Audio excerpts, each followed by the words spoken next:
देवेंद्र प्रधान आमर वरिष्ठतम नेता प्रतिष्ठाता सदस्य मु1999 मसीह सभापतित्व भारतीय जनता जोग देते आज पर्यंत निरंतर मार्गदर्शन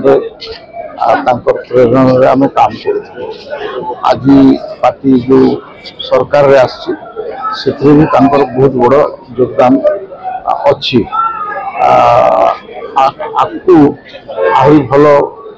होता यदि डॉक्टर देवेंद्र प्रधान बंचिक आमको मार्गदर्शन करते जहाँ हो से तो चलीगले भगवान पाखे प्रार्थना कर आत्मा सदगति मिलू कार्यकर्ता को भी अनुरोध करुँच डॉक्टर प्रधान भली माने निस्वार्थ भाव पार्टी राजनेता तो निश्चय थे साधारण लोक भी थे डॉक्टर भी थे किंतु राजनीति रहीकि स्वच्छता एवं शुद्धता